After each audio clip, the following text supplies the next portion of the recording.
Ok, gracias Luis por la presentación. Gracias también a Control de Calidad del Concreto por la invitación para esta charla del ciclo de conferencias que se va a estar dando durante todo el año, como comentas. Y también a los asistentes, gracias por el tiempo para poder escuchar esta charla. Voy a empezar ahora sí con la conferencia. Ok, gracias. El índice que vamos a tocar ahora va a ser primero, el de conceptualizar qué son los ensayos no destructivos. Vamos a poder ver también algunas normativas utilizadas actualmente. Cada uno de los ensayos, por lo menos los más conocidos o los que más se utilizan al día de hoy, como el ensayo de esclerometría o de martillo de rebote, el ensayo de ultrasonido o también UPV, el método combinado que engloba el uso de estos dos ensayos, que son el de esclerometría y ultrasonido, o también llamado ensayo método SONREP. También vamos a ver el ensayo de tomografía, el ensayo de georradar o de penetración de radar terrestre, el ensayo de escaneo de acero de refuerzo, el ensayo de medición de potenciales de corrosión y por último el ensayo de resistividad eléctrica. Justamente aquí en esta primera imagen nosotros podemos identificar dos equipos bastante utilizados en lo que viene a ser la ocultación de estructuras de concreto armado, como por ejemplo el esclerómetro. En este caso vemos dos esclerómetros diferentes, ambos son esclerómetros digitales, pero vamos a ver más adelante en qué se diferencian.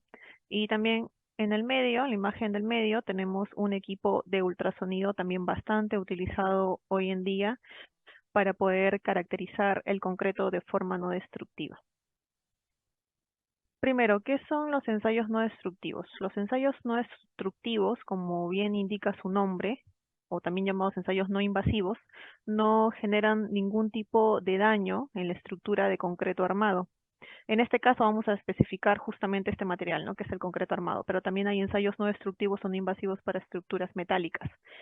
Al hacer el ensayo y no mermar la capacidad portante o capacidad resistente de la estructura de concreto, a su vez nos va a poder brindar información, datos numéricos, que pueden ser estimaciones o también pueden ser características muy puntuales, como por ejemplo la estimación de la resistencia superficial del elemento de concreto armado.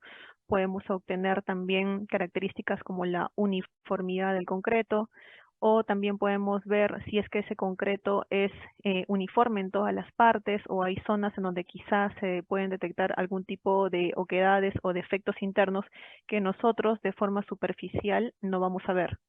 Entonces, con estos ensayos, vamos a poder utilizar herramientas, equipos, tecnologías para poder ayudarnos y poder tener información de la parte interna del material. Entonces, nosotros podemos decir que podemos utilizar varios equipos quizá, podemos empezar con el esclerómetro, podemos utilizar también de forma complementaria el ultrasonido o quizá un escáner de acero. Muchas veces tenemos que utilizar los dos equipos porque antes de utilizar un esclerómetro, como seguramente varios especialistas o asistentes aquí saben, tenemos que hacer también primero el ensayo de escaneo de acero de refuerzo, ¿no? Entonces, en la mayoría de los casos vamos a utilizar no solamente un equipo, sino dos tecnologías, dos ensayos. Entonces, estamos hablando de una evaluación multitecnológica para las estructuras de concreto armado. Y así nosotros vamos a poder tener justamente una correcta caracterización del concreto in situ mediante estos ensayos. Entonces, lo que usualmente se hace, o lo primero que se hace, al momento de evaluar una estructura de la cual quizá no se tiene información, no se tienen planos, en muchos casos pasa eso cuando ya son estructuras antiguas, lo primero que se hace es la inspección visual, ¿no? Entonces, la inspección visual es justamente el recorrido del ingeniero civil, del ingeniero estructural, quizá ayudándose de una regleta para poder ver el espesor de las fisuras, de las grietas, tomando fotografías, hacer un reporte fotográfico e ir detectando diversas patologías de forma externa, ¿no? Mediante la vista, digamos, ¿no? De forma ocular. Pero también podemos ayudarnos utilizando un software mediante una tableta, un iPad, que es justamente este, que se llama Inspect. Y este software lo que nos ayuda es a poder hacer una evaluación mucho más detallada. Quizá lo que el ojo humano no pueda visualizar rápidamente, este software nos ayuda a poder detectar, identificar incluso contabilizar la cantidad de grietas o fisuras que nosotros nos encontremos en la estructura. También nos ayuda a poder agrupar estas fisuras, a poder también hacer un levantamiento de puntos in situ de las estructuras, como si estuviéramos haciendo una toma de varias fotografías y mediante esas fotografías podemos hacer un levantamiento en 3D de lo que estamos observando, ¿no? Para después poder exportarlo a otros software ya muchos más avanzados y poder hacer un trabajo de gabinete también más complejo para los informes a posterior. Entonces, podemos utilizar este software Inspect para poder hacer esa evaluación superficial. Luego, también tenemos otras tecnologías para poder hacer la caracterización del concreto, como el esclerómetro o martillo Schmidt, el equipo de ultrasonido para evaluar justamente la uniformidad del concreto. Vamos a también tener equipos que nos permitan visualizar la parte interna, como había dicho, de las estructuras, que puede ser, por ejemplo, el equipo Pundit Impacto Eco, el equipo Pundit Pulso Eco Array, ¿no? Con arreglo en fase, que es este de aquí, que nos va a permitir visualizar defectos más que nada. El georradar, que nos va a permitir visualizar objetos que sean pasantes, que estén dentro del elemento. Y también vamos a poder hacer una evaluación de la corrosión y de la estructura del acero de refuerzo, utilizando el Profometer y también utilizando un Profometer Corrosion, ¿no? Entonces tenemos varios equipos que vamos a analizar más a profundidad el día de hoy. Alguna normativa que nosotros utilizamos ahora, tenemos por ejemplo el ACI 228.1R, que nos indica diferentes métodos para poder estimar la resistencia a la compresión del concreto in situ, de forma relativa, ¿no? Una estimación. Este término es bastante importante poder utilizarlo, porque no estamos midiendo, digamos, con ningún margen de precisión del 100%, sino que es meramente un acercamiento, una estimación. Aquí vamos a utilizar, por ejemplo, el ASTM C597, pulso ultrasónico, esta es la normativa, el ASTM C805 para el esclerómetro, y también nos indica otros ensayos más, que es el ASTM C1150 para las pruebas de desprendimiento, el ASTM C803 para la resistencia a la penetración, el ASTM C900 para pruebas de arranque, también nos habla sobre métodos combinados. Y aparte nos indica una tabla 2.2 en donde están enlistados todos estos métodos no destructivos o semidestructivos, nos indican sus respectivas normativas y nos habla si nosotros lo podemos utilizar en construcciones que se están dando, ¿no? O también en construcciones existentes. Y aparte nos indica la facilidad de uso. Por ejemplo, nosotros podemos ver para el ensayo de número de rebote, la facilidad de uso es de 2 puntos, ¿no? Si lo comparamos con otro ensayo como la velocidad de pulso ultrasónico, que es de 1 punto, eso quiere decir que el número de rebote es más sencillo de realizar que solamente el pulso ultrasónico. ¿Por qué? Porque el número de rebote puede ser realizado por solamente una persona, un ingeniero, un operario, mientras que el pulso ultrasónico, en algunos casos, dependiendo del acceso que nosotros podamos tener al elemento, vamos a necesitar a 2 personas como mínimo, ¿ok? En otros casos también hasta 3 personas, va a depender mucho, como les digo, del acceso. Pero justamente como necesitamos solamente una persona para el número de rebote, es un ensayo un poco más sencillo de realizar, pero no por eso es que lo vamos a utilizar también indiscriminadamente, ¿no? O sea, hay ciertos factores que nosotros debemos evaluar para nosotros poder determinar qué y qué ensayo vamos a utilizar para poder obtener justamente esos datos que necesitamos. Por ejemplo, también vemos aquí el ensayo de madurez o el método de madurez, que no se puede utilizar en estructuras existentes, no aplica.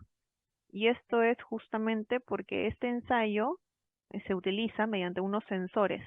Y estos sensores se tienen que colocar apoyándolos en el encofrado, los amarras en el acero de refuerzo y después es que viene a hacer el vertido del concreto. Estos sensores, como ya están instalados dentro del elemento, lo que van a hacer es medir la temperatura. A través de la temperatura acumulada en el tiempo se obtiene la madurez, y después de obtener la madurez es que se va a poder tener la medición de la resistencia a la compresión del concreto desde el primer momento en que es vertido en el elemento. Y así con este sensor vamos a poder hacer un monitoreo de la resistencia a la compresión cada 15 minutos o 30 minutos, dependiendo del sistema que nosotros utilicemos. y vamos a poder tener una curva tiempo resistencia a la compresión. Pero como bien he dicho, este sensor se utiliza y se coloca antes del vaciado de concreto. Entonces, por eso que la tabla aquí nos dice que no aplica en estructuras existentes, sino que se coloca antes, mientras que ya todos los demás aplican también para ambos. Otra normativa es el ACI 364, que es una guía para la evaluación de las estructuras de concreto antes de la rehabilitación. Aquí tenemos una tabla 6.2 y nos habla sobre métodos primarios y secundarios. Para poder tener primero la resistencia a la compresión del concreto, el método primario sabemos que es la extracción de núcleos diamantinos según el ASTM C42. Y luego, para tener la resistencia a la compresión relativa, una estimación, nosotros vamos a poder utilizar métodos primarios como el número de rebote y la velocidad de pulso ultrasónico. Como comentario, nos dice incluso que el número de rebote siempre se va a ver influenciado por las propiedades superficiales del elemento. Por eso es que decimos que es una resistencia superficial.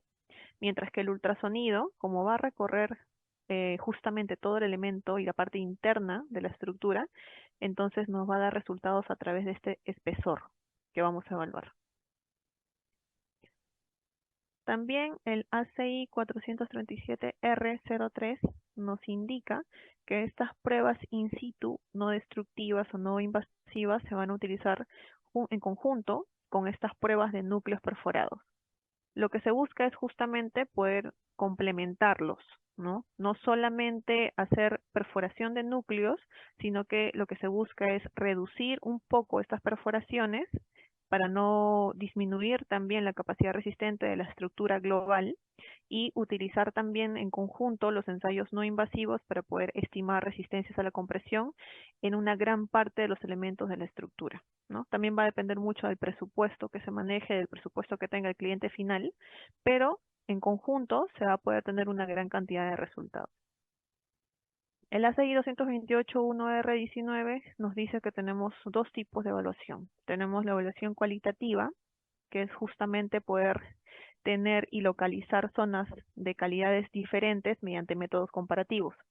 Es decir, si yo uso solamente el esclerómetro, por ejemplo, voy a evaluar diferentes columnas, diferentes placas o vigas, y si en algunas zonas yo tengo números de rebote más altos que en otras zonas que me salen números de rebote muy bajos, entonces yo me tengo que preguntar por qué, justamente, ¿no? Me tengo que hacer esa pregunta, esa cuestión.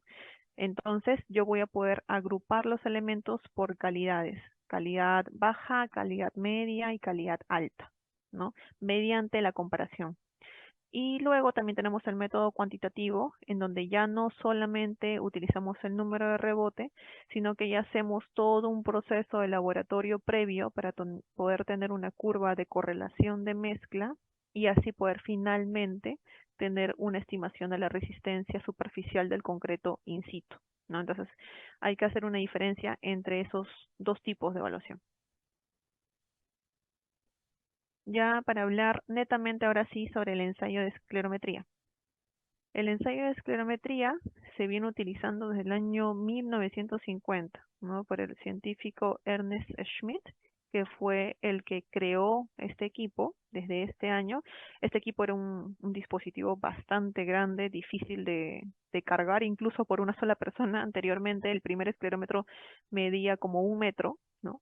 Después, ya con el pasar de las décadas, de los años, se fue desarrollando cada vez más este dispositivo, se hizo ya portátil, más pequeño para que una sola persona lo pudiera manipular. Y así se tiene el equipo analógico en el año 1965. Y este mismo equipo analógico se tienen en diferentes marcas y se viene utilizando hasta el día de hoy, porque hay bastantes especialistas, ingenieros civiles, que se adecúan bastante al uso de un equipo mecánico como este, ¿no? Que tiene la regleta, que uno hace el ensayo, visualiza la regleta, dónde es que se ha quedado el puntero, y después ya lo tienes que pasar seguramente a una bitácora, a un cuaderno, en donde tú vas a ir apuntando todos los valores que te va dando, y después ya se hace un trabajo de gabinete en donde ya todos los valores tú los vas a tener que trasladar a una hoja de cálculo, hacer ciertas sumas y restas, ¿no? Y promedios para poder tener un valor de rebote final.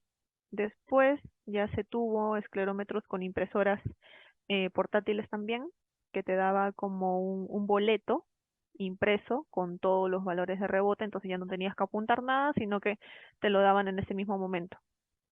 Después, el esclerómetro ya venía con una unidad de adquisición de datos. Esta unidad de adquisición de datos prácticamente ya te daba toda la información a la mano. Tú incluso podías guardar la data para poder después, mediante un USB, poder trasladar la info a una laptop o a una computadora y ya podías tener la información mucho más rápido, ¿no? Evitabas pérdidas de información también. Después, en el año ya 2017 y en adelante, el equipo ya puede conectarse vía Bluetooth a un dispositivo móvil, que puede ser un celular, sea Android o Apple, indiferentemente, te puedes conectar a cualquier celular mediante una aplicación especial que se llama Schmidt. En esta aplicación nosotros vamos a poder tener diferentes funciones, como por ejemplo vamos a poder crear carpetas por proyecto, el cálculo matemático se va a hacer prácticamente de forma automática. Vamos a poder tener también un cuaderno de obra en donde vamos a poder ir agregándole fotografías, comentarios, notas de voz. Todo va a ser mucho más rápido porque ya una sola persona va a poder tener el esclerómetro, manipularlo, hacer el ensayo y toda la información se va a cargar automáticamente en su dispositivo móvil.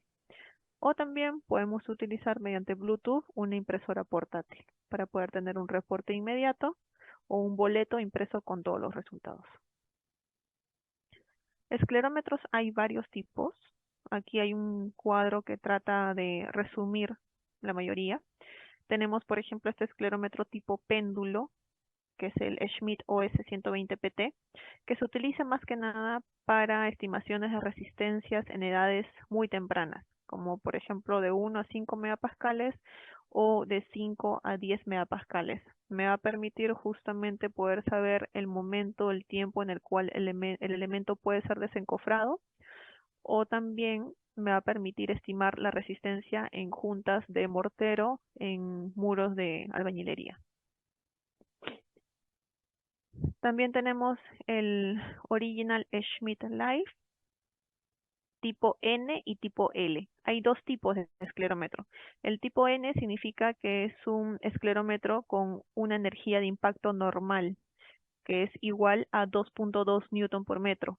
Esta energía me va a permitir poder hacer el rebote en elementos que tengan como mínimo 10 centímetros de espesor. Y el tipo L me indica que tiene una energía de impacto liviana, light, que es igual a 0.7 newton por metro, el cual me va a permitir hacer el rebote en elementos con espesores menores a 10 centímetros. Entonces, hay que hacer esa diferencia. La mayoría utiliza el tipo N porque usualmente en las estructuras nos encontramos con elementos de mínimo 10 centímetros. Entonces, lo convencional, digamos, es que se adquiera un esclerómetro de este tipo. Adicionalmente, el Original Schmidt Life tiene un principio de medición, el principio físico, que es el valor de rebote R, que es un valor adimensional que surge de la relación entre el impacto antes del rebote entre después del rebote, ¿no?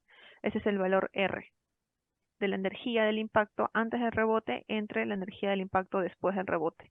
Mientras que se tienen también esclerómetros como este Silver Schmidt Life, también tipo N o tipo L, que ya no me va a dar valores R, sino que me va a dar valores Q, que vienen del término quotient, y este Q es igual a la energía antes del rebote entre la energía después del rebote, las velocidades. Entonces, este término Q nos va a brindar una mayor precisión, un menor margen de error al momento de hacer las estimaciones de las resistencias superficiales del concreto.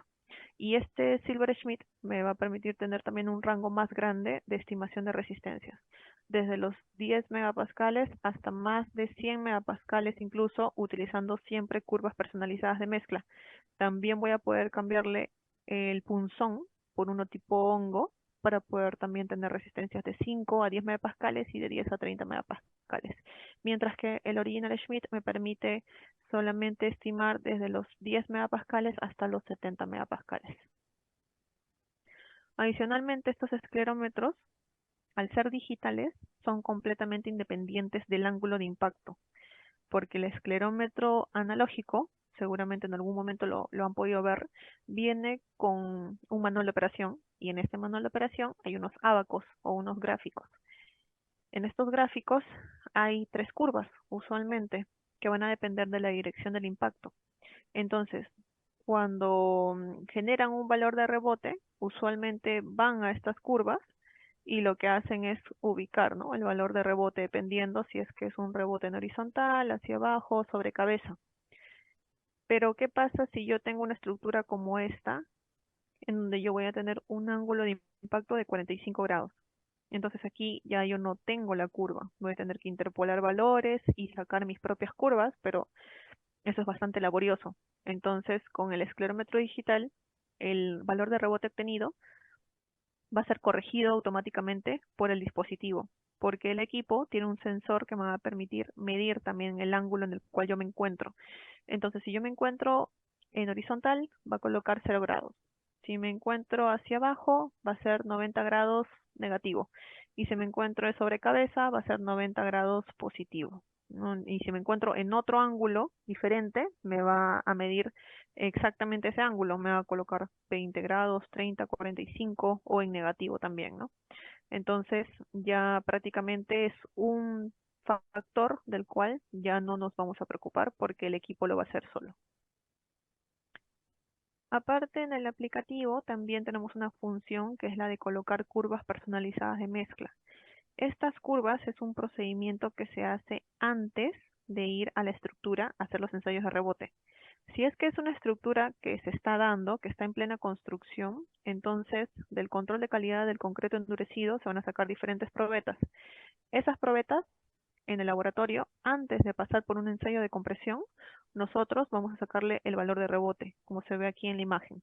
Entonces tenemos varias probetas y a todas esas probetas les vamos a sacar el valor de rebote. Y después van a pasar por el ensayo de compresión y vamos a tener la resistencia en megapascales, ¿no? Entonces hacemos un cuadro muy similar a este, en donde tenemos diferentes probetas, diferentes valores de rebote obtenidos en el laboratorio y diferentes resistencias del ensayo de compresión. Estos valores los tenemos en una hoja de cálculo, generamos los puntos para cada uno de estos valores, generamos la gráfica de tendencia y esta gráfica de tendencia va a tener una formulación. Esta formulación puede ser una fórmula, por ejemplo, exponencial o polinómica, y aparte también va a haber un R cuadrado que nos va a indicar qué tan bien se ha dado esa correlación, ¿no? Entonces, estos valores, el A y el B, que son 13.046 y 0.0211, esos dos valores, que son de la curva, las vamos a introducir en el aplicativo del esclerómetro y automáticamente se va a graficar esa curva de correlación de mezcla. Entonces, si yo tengo, por ejemplo, un concreto 280 o un concreto 350, voy a hacer este procedimiento que es igual a digitalizar el comportamiento del desarrollo de resistencia del concreto que yo tengo en obra y lo voy a pasar al esclerómetro. Y de la misma manera, si es una estructura ya existente, entonces se van a tener que sacar núcleos y se va a hacer el mismo trabajo y se va a tener también esa curva de correlación de mezcla.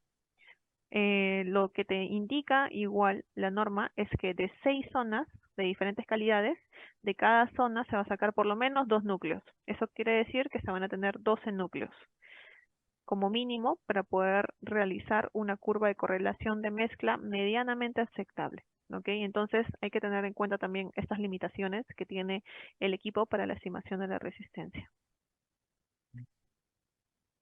Aparte, también el mismo dispositivo tiene una función de corrección por carbonatación incluido. Hay elementos en donde ya hay presencia de carbonatación, entonces lo que se puede hacer es un factor.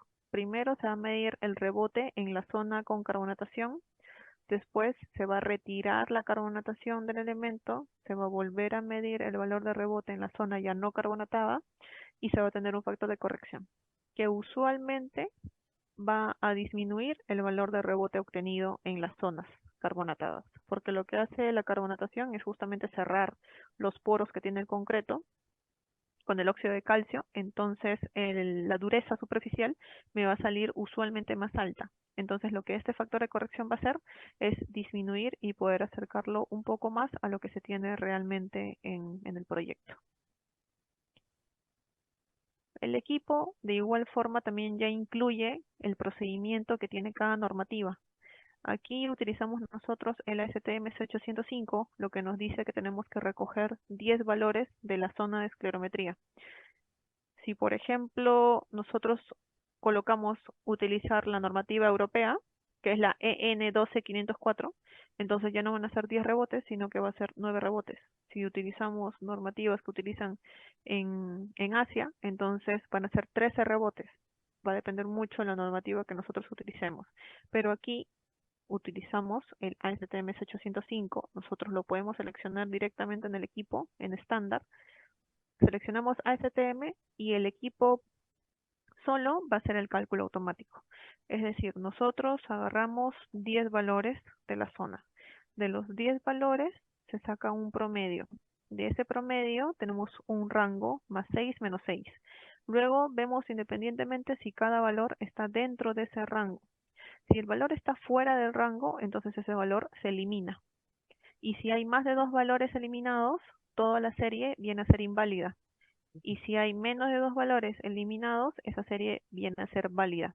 Entonces, para yo darme cuenta de que una serie es válida o inválida, yo tengo que hacer todo el trabajo de gabinete después de utilizar un esclerómetro analógico.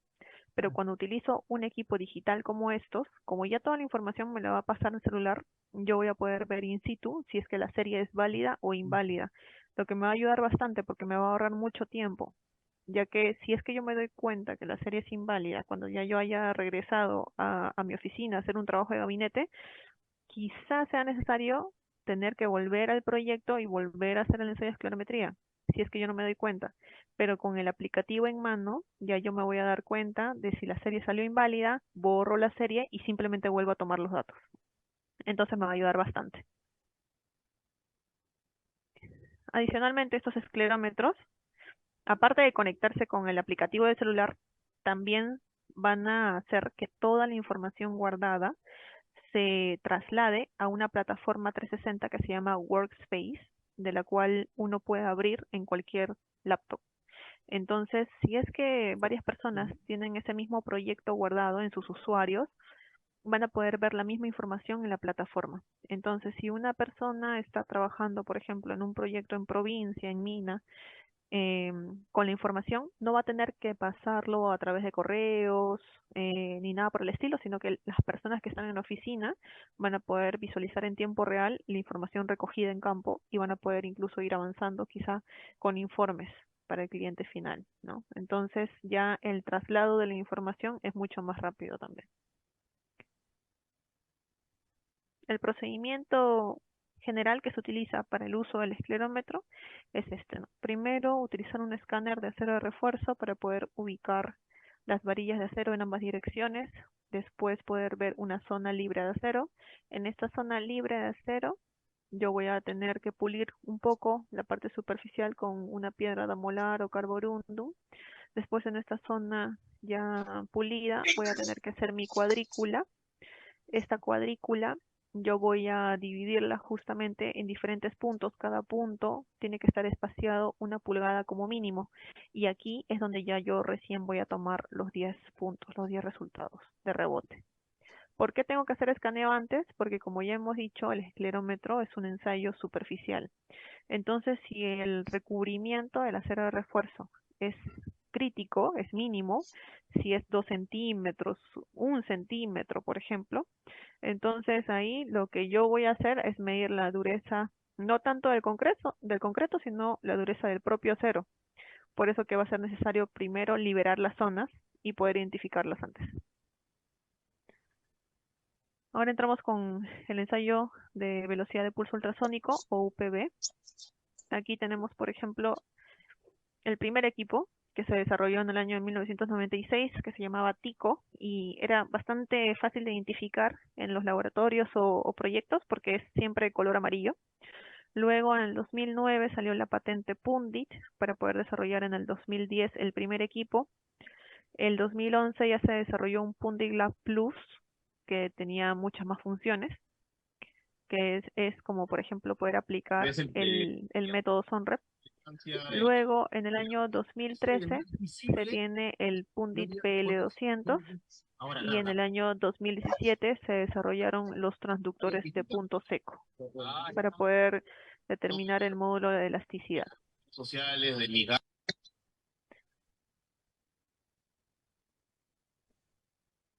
¿Cuál es el principio físico del ensayo de ultrasonido?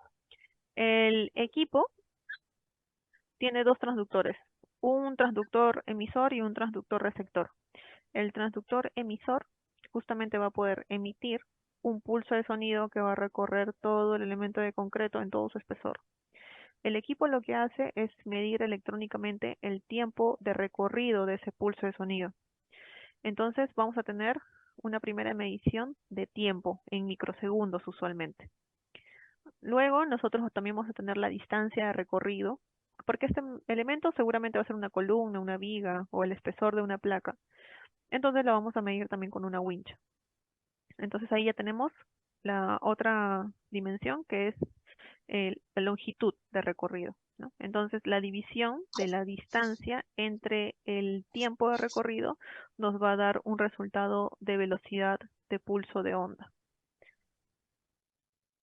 Entonces, a partir de ahí, según el cuadro de Leslie Chessman, yo voy a poder relacionar justamente esta velocidad de pulso ultrasónico con la calidad del concreto. Si yo tengo una velocidad muy baja, como se puede ver aquí, menor a 2130 metros por segundo, entonces yo puedo entender que ese concreto puede ser una calidad muy pobre. Si por el contrario mi velocidad es mayor a 4570 metros por segundo, entonces ese concreto es una calidad excelente. ¿Por qué? Porque si, por ejemplo, yo tengo una zona como esta en el concreto, en donde hay gran cantidad de defectos, oquedades y presencia de agujeros de aire, cavidades, entonces el pulso de sonido no va a poder pasar por esta zona y lo que va a tener que hacer es tomar otro trayecto para poder llegar al transductor receptor. Entonces, como va a tomar otra trayectoria y no una trayectoria directa, entonces va a demorar más tiempo. Y como va a demorar más tiempo, la velocidad va a decaer. Entonces, eso quiere decir que es un concreto de una calidad pobre o muy pobre. Las plataformas que se tienen para poder evaluar la velocidad de pulso ultrasónico son el Pundit Lab Plus y el Pundit PL200. Con ambos equipos se va a poder tener diferentes funciones, como ya hemos visto, poder estimar la resistencia a la compresión del concreto utilizando el método combinado SONREP, poder también determinar la profundidad de grietas mediante el método indirecto y también vamos a poder medir el módulo de elasticidad de la estructura. Con el Pundit Plus, como es un equipo un poco más básico, nosotros vamos a poder tener un escaneado A y un registro de datos, o sea, guardar la información que estamos obteniendo. Mientras que con el Pundit PL200 es un equipo más completo, vamos a poder no solamente tener el escaneado A y también registrar los datos, sino también vamos a poder hacer exploración por líneas, registro de datos y exploración por área, que ya más adelante voy a explicar para qué nos sirve. Hay tres tipos de medición que yo puedo realizar con los transductores, porque siempre van a haber dos transductores, uno emisor y uno receptor. La primera forma de medición es la medición directa, en donde ya yo tengo acceso por ambas caras del elemento. En realidad, siempre se va a recomendar, en la mayoría de los casos, poder hacer este tipo de medición, porque es el que menor margen de error va a tener. Si es que no hay acceso por una cara del elemento, podemos hacer esta medición tipo semidirecta. Entonces la distancia de recorrido va a ser justamente esta de aquí, la hipotenusa. Después, si es que no tengo acceso tampoco por esta cara, entonces voy a hacer una medición indirecta o superficial. Seguramente este tipo de mediciones va a ser más que nada para losas, ¿no? Pavimentos, o si estoy evaluando tanques o reservorios. Entonces voy a tener que utilizar este tipo de evaluación. Aquí se tiene un resumen de las diferentes plataformas o tecnologías para poder llevar a cabo este ensayo UPV. se puede ver que con los tres tipos de equipo, el Pundit Lab Plus o Pundit PL200, voy a poder evaluar la calidad del concreto, la profundidad de las grietas, el módulo de elasticidad y voy a poder tener justamente un guardado de toda la información. Con estos dos voy a poder estimar la resistencia a la compresión mediante el método SONREP y solamente con este último equipo, que es el Pundit PL200, voy a poder hacer escaneos en área. Para la primera plataforma, que es el más básico, el Pundit Lab, voy a tener la información de esta forma, ¿no? Es una pantalla no tan intuitiva, en donde la info me la da de forma muy directa, muy precisa o concisa. Aquí, por ejemplo, yo voy a tener los parámetros de configuración. Aquí yo voy a poder ver la velocidad de pulso ultrasónico de forma muy directa. En este caso el tiempo de recorrido es 25.6 microsegundos, la velocidad es 3.466 metros por segundo. Y cuando ya yo estoy midiendo la profundidad de grieta, puedo ver el tiempo 1, el tiempo 2 y el tamaño de la grieta final, ¿no? Este equipo, por justamente sus características, se puede conectar a una laptop. Entonces va a ser más utilizada en laboratorio. Y en la propia laptop nosotros nos descargamos un software que nos va a permitir poder tener el escaneado en A, ¿no? Y nosotros vamos a poder justamente modificar todos los parámetros de configuración desde la propia laptop. Ya con el Pundit PL200, como viene prácticamente con una unidad de adquisición de datos incorporada, ya es mucho más intuitivo, la interfaz es mucho más amigable, mucho más fácil para el operador poder tener un completo control de todos los parámetros. Entonces aquí mismo, en la misma pantalla, ya vamos a poder modificar la ganancia, el voltaje, vamos a tener control también del pulso. Entonces va a ser mucho más fácil para el operador poder tener resultados en campo, in situ. Cuando queremos estimar la resistencia a la compresión del concreto, vamos a tener esta pantalla y si se dan cuenta es bastante fácil de usar porque aquí nos indica qué son los datos que nosotros debemos ingresar en el equipo, ¿no? Por ejemplo, todo lo que tiene el lápiz quiere decir que yo debo ingresarlo en el equipo, que el equipo necesita esa información. Entonces aquí, por ejemplo, puedo definir el tipo de curva de correlación que estoy utilizando. En este caso es una curva que se llama RILEM. Luego también el valor de rebote lo ingreso aquí con el esclerómetro, porque ya hemos visto que el método SONREP se usa en conjunto con el esclerómetro. Y aquí se utiliza justamente la wincha para poder medir la distancia de recorrido entre los transductores. Y finalmente, una vez ingresados estos tres valores, se hace la medición y se va a tener el resultado, que en este caso es 30 megapascales, como resistencia estimada gracias al método SONREP. También les comenté que se podía hacer escaneos en área. Estos son los resultados después de un escaneo en área. Cuando yo tengo, por ejemplo, una placa, o tengo varias placas en estacionamientos, por ejemplo, que evaluar, usualmente en estas placas sí voy a tener acceso por ambas caras. Entonces yo voy a tener que dibujar una cuadrícula en la placa. Cada punto puede estar espaciado 20 centímetros, 30 centímetros, no sé, va a depender mucho de lo que determine el especialista en campo. Entonces vamos a tener una cuadrícula muy similar a esta, dibujada en la placa. Y en cada uno de estos puntos vamos a colocar los transductores y vamos a hacer una medición de velocidad. Entonces vamos a ir empezando por este punto, luego nos movemos a la izquierda y seguimos moviéndonos punto por punto, vamos subiendo hasta terminar toda la cuadrícula. Esto nos va a tomar algunos minutos y después vamos a terminar con este mapa de calor. En este mapa de calor nosotros vamos a poder ver en las zonas rojas, por ejemplo, son las zonas con la calidad más baja en el elemento. Y las zonas verdes o azules son las zonas con la mejor calidad, con la calidad más alta. Entonces, de esa forma, también en campo vamos a poder tener una proyección de la uniformidad del elemento de concreto armado. Y vamos a poder ver cuáles son quizás las zonas más vulnerables y vamos a complementar justamente con otros ensayos in situ, gracias a poder tener la información con estos mapas de calor. Luego, cuando ya queremos analizar el agrietamiento en el concreto, identificamos justamente y vamos a utilizar los transductores en dos tiempos. Vamos a colocar primero los transductores a una distancia equidistante de la grieta, una distancia B, y vamos a hacer una primera medición del tiempo de recorrido que va a ser un tiempo 1. Terminamos esta medición, separamos los transductores, una distancia 2b, también equidistante de la grieta, y tenemos un tiempo 2 de recorrido, usualmente mayor, ¿no?, que el tiempo 1. Y a través de esta formulación vamos a finalmente saber cuál es la profundidad estimada de esa grieta.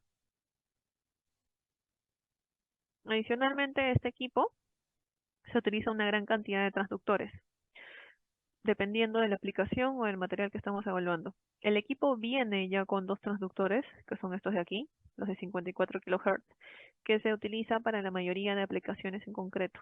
Ya si se tiene, por ejemplo, un elemento de sección circular, o se van a evaluar pilares, o se va a evaluar concreto proyectado, por ejemplo, en algún túnel, en este caso la superficie del concreto va a ser bastante rugosa. Entonces, para eso vamos a utilizar este tipo de transductor especial de tipo exponencial que va a tener una punta. ¿Por qué tiene una punta? Porque se necesita que toda la superficie, toda la cara del transductor esté pegado, digamos, en un 100% con el concreto para que haya una transmisión completa del pulso de sonido. Por eso es que se utiliza ese transductor que es especial, ya que si se utiliza este, que es el normal, que viene con el equipo, y es una sección circular, un pilar, por ejemplo, entonces no va a haber completo contacto con la superficie del transductor, por ende no va a haber completa transmisión del pulso de sonido, entonces los resultados no van a ser nada fiables. Si, por ejemplo, quiero evaluar roca, ladrillos refractarios, elementos más pequeños de concreto o elementos masivos, como por ejemplo los estribos de un puente, entonces ahí ya tengo que elegir estos transductores de 24 kHz. Tengo también de 150, 250 y 500. Todos estos transductores, desde este de 24 kHz hasta este otro exponencial, son transductores de onda primaria, ¿ok? Mientras que el último van a ser transductores de onda transversal o onda secundaria. Y este transductor es especial y me va a ayudar a medir el módulo de elasticidad del material. Estos son los transductores, así es como se ven, son de punto seco, quiere decir que no requieren de ningún tipo de acoplante, ¿ok? Porque los otros transductores que hemos visto antes, estos de aquí, estos sí requieren de un gel acoplante, que puede ser gel de ultrasonido, y que se usa para la ecografía, por ejemplo, en personas gestantes, o también podemos utilizar jabón líquido o vaselina o algún tipo de gel del líquido que permita la correcta transmisión del pulso de sonido del transductor al concreto. Pero ya con estos otros transductores de onda cortante no se necesita de ningún gel.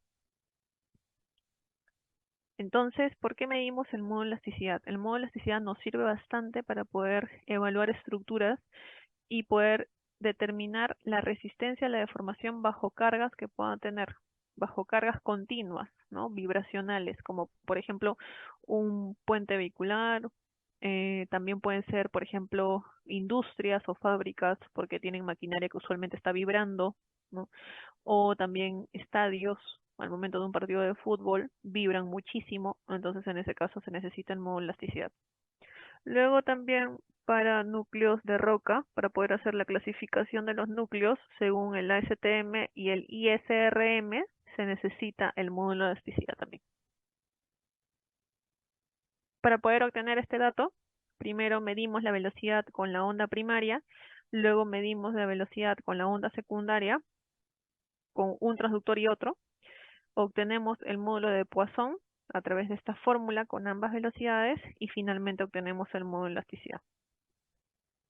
Así es como se ve la pantalla cuando estamos midiendo el modo de elasticidad. Se van a tener dos curvas, dos escaneados en A. Esta ploma es la obtenida con la onda primaria, con los transductores que ya hemos visto. Aquí se puede ver que es 4.804 metros por segundo la velocidad obtenida. Y el que se ve en color celeste es con la onda secundaria, con el otro transductor de punto seco, en donde se ve que la velocidad es 2.766 metros por segundo. Usualmente la onda secundaria es el 40% de la onda primaria. Luego se coloca aquí la densidad del concreto, 2.400 kilos por metro cúbico. La distancia entre los transductores siempre es un dato que se tiene que colocar en el equipo. Y finalmente te da el módulo que viene a ser 45.99 gigapascales, el resultado final. También se puede visualizar esta función en el Pundit PL200, que es la velocidad superficial en elementos cuando ya no se tiene acceso por las dos caras, sino solamente por una. Lo que se va a hacer es diferentes mediciones. Un transductor va a estar fijo y el otro transductor va a ser móvil. Entonces, el transductor que va a ser móvil va a ir midiendo la velocidad de pulso ultrasónico primero a una distancia de 10 centímetros, por ejemplo. Luego a la segunda distancia de 20 centímetros, a la de 30 y a la de 40, y va a sacar un promedio de todas las velocidades y nos va a indicar una velocidad superficial. También podemos hacer una exploración por líneas. Cuando sí tenemos acceso a ambas caras del elemento, por ejemplo, estamos evaluando una viga. Supongamos que esta es la vista en planta, ¿no? De la viga. Entonces queremos ver la uniformidad de esa viga en cuanto a la calidad del concreto. Vamos a colocar los transductores primero en este punto, luego vamos a moverlos una distancia A, ambos transductores, luego otra vez una distancia A y así consecutivamente para hacer varias mediciones a lo largo de toda la viga. Y vamos a tener un gráfico como este. A lo largo de la viga, cada 10 centímetros, por ejemplo, como en este gráfico, vamos a tener diferentes puntos de velocidad de pulso ultrasónico y vamos a poder identificar rápidamente en qué zonas hay caídas, por ejemplo, en las velocidades. Entonces, en estos puntos es donde yo quizá tenga que complementar con otro ensayo más de ocultación para poder detectar alguna otra patología que no estoy viendo fácilmente de forma superficial. También se pueden registrar datos para el control del fraguado de concreto cuando yo estoy evaluando mezclas de desarrollo de resistencia muy rápida. Entonces puedo tener un accesorio especial que me va a sujetar los dos transductores y yo voy a colocar como un temporizador dentro del equipo mismo y el equipo, conforme vayan pasando los minutos, según mi configuración, va a ir midiendo consecutivamente varios puntos que me van a ir indicando el desarrollo de la velocidad del pulso ultrasónico. A mayor velocidad, mayor desarrollo de resistencia. Entonces, como resumen, con el pulso ultrasónico puedo hacer todas estas funciones.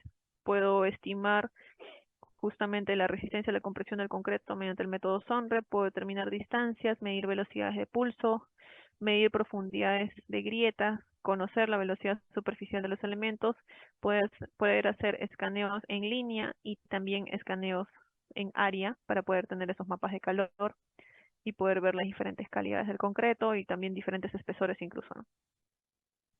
Con el Pundit anteriormente lo que se utilizaba no era un gel acoplante transparente, sino era un gel bastante espeso y de este color que me dejaba cierto impacto visual en el elemento.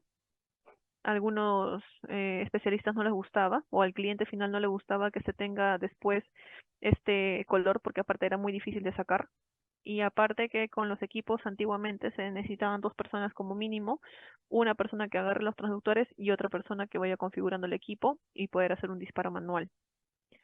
Ahora, con los equipos más avanzados, solamente se utiliza una persona, no es necesario dos, porque ya los transductores vienen a ser de punto seco, no necesitan ningún gel acoplante y ahora hay un disparo automático en donde el equipo automáticamente reconoce una estabilización del pulso de sonido y genera una medición rápida.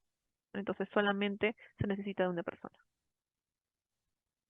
Sobre el método combinado, este método SONREP justamente se llama así por las tres primeras letras de cada término en inglés, ¿no? Sonic de sonido y rep de rebound, de rebote, en donde yo voy a utilizar ambos métodos para este método combinado. ¿Cómo se aplica? Hay diferentes formulaciones en realidad, pero esta es la que más se utiliza justamente porque es la más práctica, la más sencilla de calcular. Entonces aquí podemos ver que la resistencia a la compresión estimada va a ser igual a un A por un V a la B por un S a la C. El V va a ser la medición de la velocidad de pulso ultrasónico con el equipo Pundit en el elemento. Por ejemplo, si estoy evaluando una columna, voy a hacer la medición más o menos al medio de la columna, ¿no? Entonces, con el equipo Pundit obtengo la velocidad que viene a ser el V, que es este dato de aquí. En el mismo lugar hago el ensayo de esclerometría y obtengo el rebote, que es el S, que es este valor de aquí.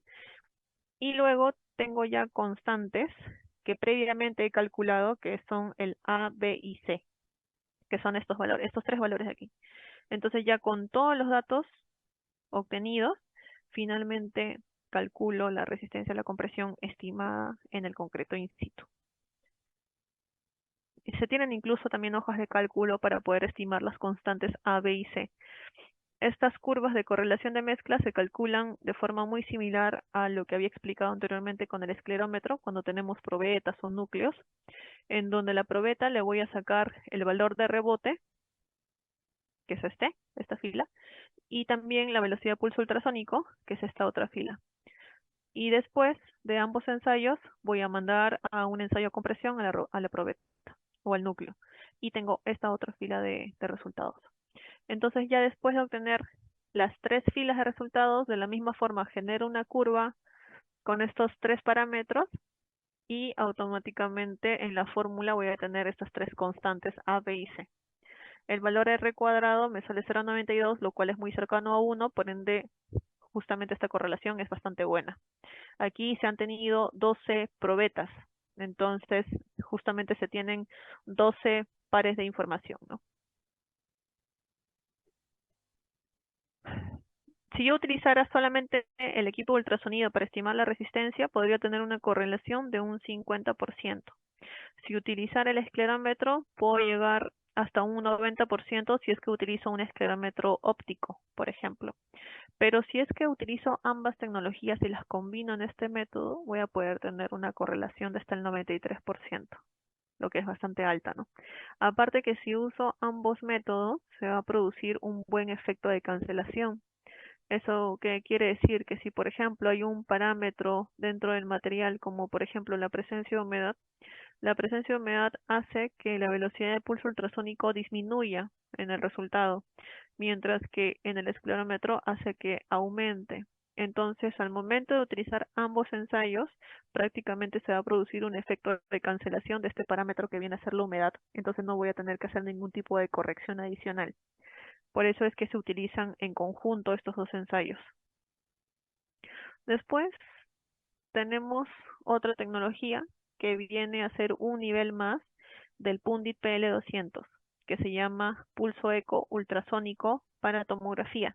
Esto ya viene a utilizarse para proyectos con modificaciones o todo tipo de infraestructura en general, donde se tiene este dispositivo.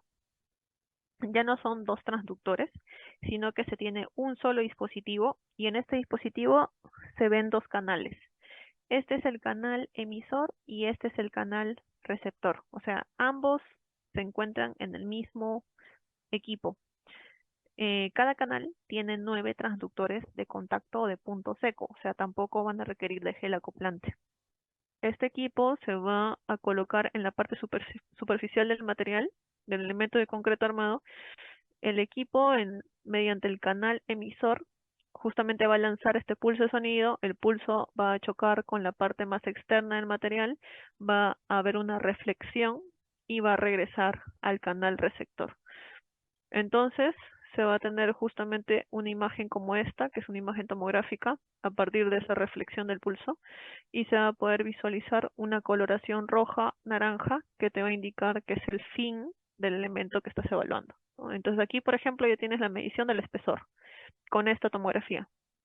Si, por ejemplo, interiormente hay alguna oquedad cangrejera, defecto interno que tenga aire, de la misma forma, la reflexión se va a producir antes, ya no al terminar el elemento, sino a la mitad, por ejemplo, como en este caso, y se va a producir también la reflexión en la tomografía. Entonces vamos a poder ubicar de igual forma estas patologías internas con este tipo de equipos. Se tiene otro nivel más avanzado incluso, que es la tecnología de pulso eco con arreglo en fase, o también llamado phase array, que es otro equipo de pulso ultrasónico, donde el principio físico es el mismo, solamente que la tecnología es más avanzada. Entonces, el dispositivo va a tener 8 canales, en cada canal va a tener 3 transductores, dándonos un total de 24 transductores de punto seco. Entonces, con esta cantidad de transductores, al momento de hacer una medición, yo voy a poder tener 56 ecos en cuestión de milisegundos y voy a poder analizar no solamente una pequeña franja, sino una franja de hasta 25 centímetros de espesor en el elemento. Aquí, por ejemplo, se pudo ver la imagen de cómo se iban emitiendo el pulso de sonido, reflejaba, regresaba al siguiente canal y así sucesivamente. Entonces, con esta cantidad de ecos se iba generando esta tomografía en donde me va a indicar que aquí hay 3 espacios con aire, 3 defectos, y este es el final del elemento. Por ende, este es el espesor medido para esta estructura.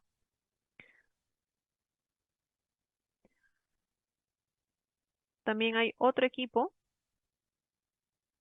más avanzado, que es este de aquí, el PD8000, ahora se tiene hasta el 8050, que ya viene a ser un equipo como este, un martillo, que ya no es alámbrico, como el de acá, ya no tiene ningún tipo de cable.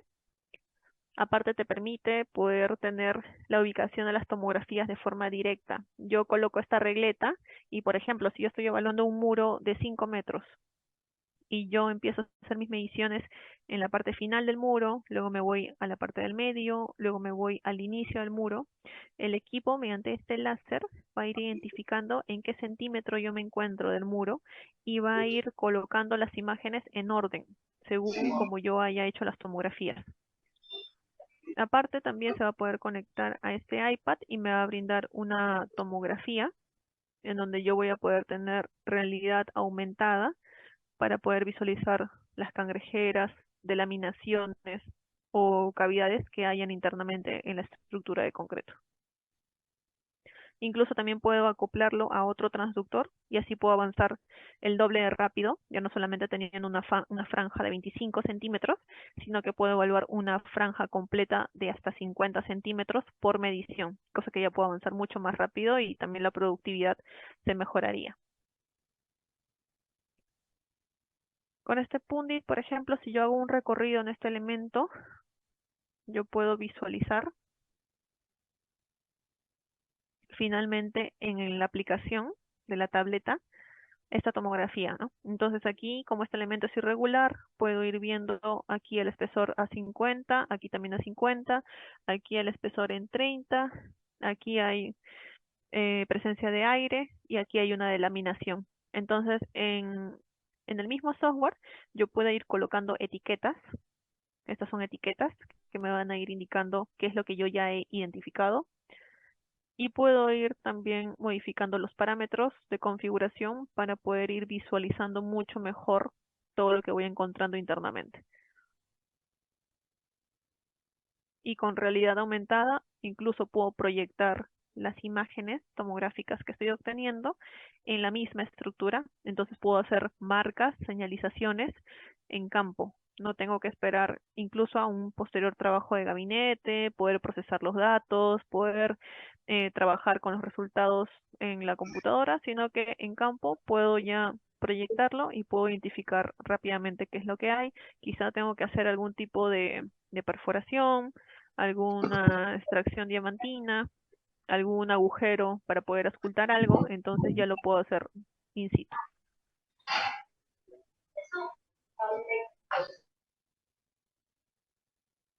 Luego ya entrando a la tecnología de GPR o Ground Penetrating Radar, radar de penetración terrestre, voy a tener también diferentes dispositivos según la funcionalidad que requiere el especialista, según el tamaño que requiere tener, según la velocidad también en la obtención de resultados. Este es un georradar de tamaño estándar, este es un georradar miniatura, y hay otro georradar que es el doble a triple de ancho de este georradar estándar. Entonces también voy a poder evaluar mucho más rápido si es que yo tengo que evaluar, por ejemplo, una losa de estacionamiento. Entonces con el que es más ancho voy a poder en menos escaneados poder tener mayor información. El principio físico que utiliza el GPR es el de pulsos electromagnéticos. El equipo internamente va a tener una antena y esta antena va a ir emitiendo señales a una frecuencia que puede ser fija o variable. Va a depender del equipo que tengamos. Estos pulsos electromagnéticos se van a ir transmitiendo a lo largo del material y cuando crucen algún tipo de pasante, que puede ser una tubería metálica, no metálica, o de tuberías plásticas, va a haber como una reflexión y se va a poder visualizar este tipo de forma en un radargrama que me va a botar el equipo. Entonces yo manipulo este equipo, lo voy pasando por todo el material, por toda la losa, por ejemplo, y conforme yo me voy encontrando con tuberías o postensados, se va a ir generando diferentes reflexiones y se va a ir viendo a través del radargrama. Este georradar es portátil porque lo estamos centrando más que nada en elementos de concreto armado, pero también hay radargramas mucho más grandes que se puede tener profundidades de 10 metros, 20 metros o incluso georradares de exploración minera que te permiten ingresar 50, 70 metros de profundidad. Pero este georradar es principalmente para estructuras de concreto armado, te permite ingresar de 80 centímetros a 1 metro de profundidad.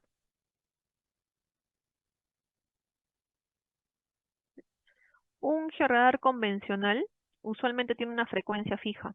Por ejemplo, si nosotros tenemos un georradar que tiene una frecuencia de 1 GHz, eso quiere decir que podemos ingresar a una gran profundidad, pero que a su vez solamente vamos a ver elementos de grandes dimensiones. Si yo quiero ver elementos más pequeñitos, por ejemplo, tuberías de 2 pulgadas, 1 pulgada, entonces yo voy a necesitar un georradar que tenga una frecuencia mayor de 2.6 GHz, por ejemplo. Pero con este georradar voy a poder visualizar elementos más pequeños, pero también a menores profundidades.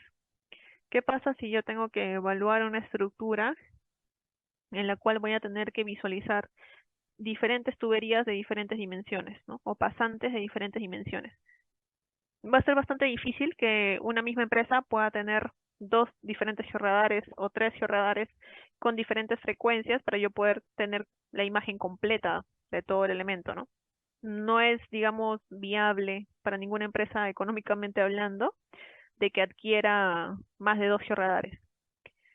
Entonces, por eso es que se desarrolló una tecnología en este georradar, que es una frecuencia de onda continua escalonada, así se llama la tecnología de este georradar, para poder tener una banda ultra ancha de frecuencias justamente, ¿no? Que van a ser desde 0.2 hasta 4 GHz para este georradar estándar y para este georradar más pequeño desde 0.4 hasta 6 GHz, lo que me va a permitir justamente poder visualizar con el radargrama a diferentes profundidades también elementos de diferentes dimensiones. Entonces, así va a ser mucho más difícil que se me pase justamente visualizar algo, porque la imagen que me va a dar va a ser completa.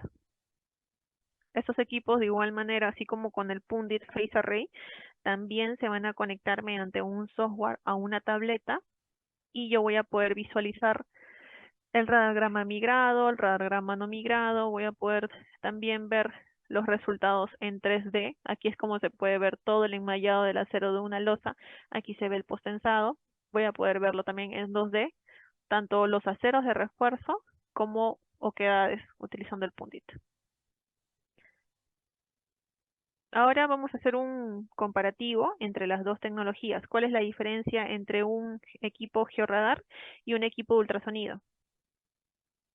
Con el equipo georradar, por ejemplo, cuando tenemos un elemento de concreto, el pulso de la antena del equipo va a recorrer, lo voy a pasar de nuevo para que lo vean, el pulso va a chocar con el acero y va a reflejarse en un 100% en el equipo.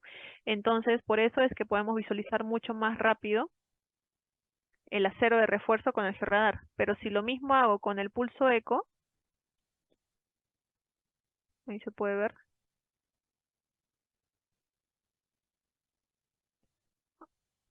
en el acero de refuerzo el pulso de sonido se pierde en un 34% y solamente regresa a un 66%. Por eso es que con el ultrasonido no se puede visualizar muy bien el acero de refuerzo. Por el contrario, si es que se tiene concreto y cavidades de aire, con el georradar va a haber un traspaso del pulso y va a irse a un 55% y solamente va a regresar un 45% en la señal, ¿no? En la reflexión. Entonces, en el radargrama, el aire no se va a visualizar muy bien, las oquedades, mientras que en el pulso ultrasónico va a reflejarse prácticamente el 99%, o sea, prácticamente todo, y se va a poder tener justamente en la tomografía una mejor visualización de todas las oquedades. Si, por ejemplo, solamente utilizo el georradar, aquí se puede ver cuáles son los objetos detectables, que son los de verde, los quizás detectables de amarillo y los no detectables, que son los rojos.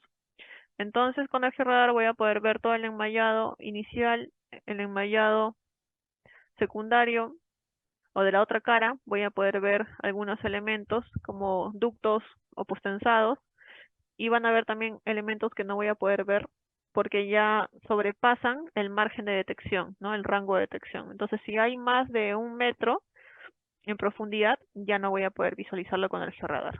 Y si hay también delaminaciones, por ejemplo, como en este caso, tampoco van a ser detectables por el equipo. Si utilizo el Pundit Phase Array, no voy a visualizar los aceros de refuerzo porque el equipo no funciona para eso, no sirve para eso.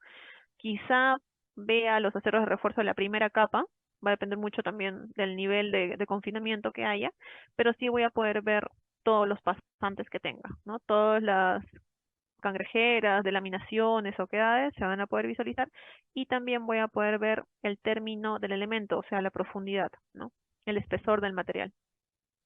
Si utilizo los dos, voy a poder tener prácticamente todo visibilizado, a excepción de ciertos aceros, porque aquí ya se provoca como una sombra, ¿no? Como ya el equipo ha detectado estos pasantes o estas delaminaciones o estas oquedades, entonces lo que ya continúa después de eso no va a poder ser detectado, se va a generar una sombra.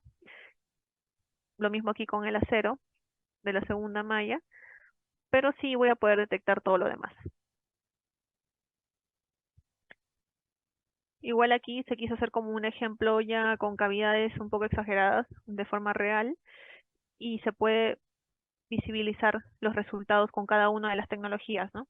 Con el georradar se ve más que nada la parte inicial, pero no se ve dónde termina, por lo mismo de que su rango de detección es de 80 centímetros a 1 metro. En cambio, ya con el pulso eco podemos evaluar hasta 2 metros de profundidad, y va a tener mayor sensibilidad también a grietas, fisuras mucho más pequeñas, ¿no? Y delaminaciones. De georradar no va a haber delaminaciones usualmente. Ambos equipos también manejan un logbook o un cuaderno de obra en donde se va a ver todos los resultados. Se van a poder agregar fotografías también, comentarios, notas de voz, ubicación por geolocalización, por GPS. Y si tienes un grupo o un equipo de ingeniería, ellos también van a poder acceder a toda esta información por el Workspace, que era la plataforma 360 que ya habíamos hablado. Esta información va a ir a la tableta inmediatamente mediante una línea Wi-Fi. Toda la información de la tableta se va a cargar a la computadora mediante la nube de información, nube de datos, y también puedes hacer trabajos colaborativos porque también lo puedes pasar a otras tabletas u a otras computadoras dependiendo de la cantidad de usuarios que haya en el proyecto asignado. Ahora ya hablando sobre el ensayo de escaneo de acero, aquí se va a utilizar un equipo que puede llamarse escáner, pacómetro, pachómetro, tiene diversos nombres. El principio físico que utiliza el equipo es el de eddy current. Lo que hace el equipo es que internamente tiene unas bobinas receptoras y transmisoras. Estas bobinas van a ir emitiendo corrientes eléctricas alternas y van a ir generando un campo magnético primario, que es el campo rojo, y todo material eléctricamente conductivo va a generar un campo magnético secundario. Entonces aquí va a haber un diferencial entre los campos magnéticos, lo que va a hacer que el equipo me brinde a mí cierta información, como por ejemplo la ubicación del acero de refuerzo, la medición del recubrimiento de concreto y la estimación del diámetro del acero de refuerzo. Pero como todo campo magnético va a tener una esfera de influencia. Esa esfera va a tener aproximadamente 40 centímetros a la redonda del equipo. Eso quiere decir que todos los materiales eléctricamente conductivos que estén dentro de estos 40 centímetros va a generar cierta respuesta, cierta señal en el equipo. El equipo lo puede considerar como que todo es acero de refuerzo, pero entonces nosotros tenemos que también aprender a discriminar utilizando el equipo si es que es efectivamente acero de refuerzo del enmayado o si es que es quizá alguna otra cosa, como por ejemplo algún alambre de amarre o alguna tubería conductiva. Entonces tenemos que aprender a utilizar bastante bien el equipo y a poder interpretar también bien los resultados para que no estemos lanzando datos erróneos. Estos equipos tienen tres rangos de medición. Tienen un rango de medición estándar, rango de medición puntual y un rango de medición grande, dependiendo de la profundidad en la cual nosotros estamos evaluando. Si, por ejemplo, estamos evaluando elementos como columnas, vigas, placas, entonces el margen de error al momento de medir el recubrimiento de concreto va a ser de más o menos 1 milímetro a más o menos 2 milímetros para una profundidad de 7-8 centímetros de detección. Si ya estamos evaluando pavimentos en donde los dowels están a más de 13-15 centímetros, entonces ya ahí tenemos un margen de precisión de más o menos 4 milímetros para este rango de medición grande. El equipo además también va a tener una intensidad de señal. Esta intensidad de señal es variable y va a depender de la cercanía del equipo a un acero de refuerzo. Si por ejemplo yo me ubico aquí en este punto más alto de la señal y de la intensidad de señal, eso quiere decir que el equipo justamente está encima de un acero de refuerzo. Pero si me voy en este punto, que es el más bajo, quiere decir que esta es la zona ideal para yo poder hacer una perforación diamantina, por ejemplo, porque no voy a cortar ningún acero. De igual forma, por ejemplo, si yo estoy evaluando acero y yo tengo dos aceros con diferentes diámetros, así estén a la misma profundidad, puede ser que este acero sea no detectable y este otro sí sea detectable.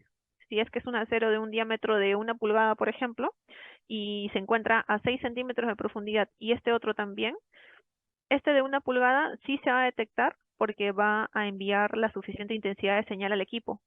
Y este, si es que es de un diámetro de, por ejemplo, media pulgada, así esté a 6 centímetros dentro del rango de detección del equipo, quizá no sea detectable, porque la intensidad de señal no va a ser suficiente, ya que el acero de refuerzo es muy pequeño. Entonces también hay que tener esto en cuenta y no solamente hay que fiarse del equipo de detección, sino también hacer agujeros de inspección y utilizar ambos métodos a la vez. Otro punto importante es que estos equipos tienen un factor de corrección de varilla colindante incorporado. ¿Qué quiere decir esto? Que si, por ejemplo, ese es un caso ideal, ¿no? En esta primera imagen. Yo tengo un acero y este acero está lo suficientemente distanciado del otro acero, entonces este único acero solamente me va a generar una señal en el equipo y el equipo no va a tener interferencias de otros materiales conductivos a la redonda, ¿no? Este caso nunca pasa porque los aceros usualmente están bastante juntos, hay zonas de confinamiento, pero si así fuera, entonces el equipo detectaría bastante fácil la estimación del diámetro, ¿no?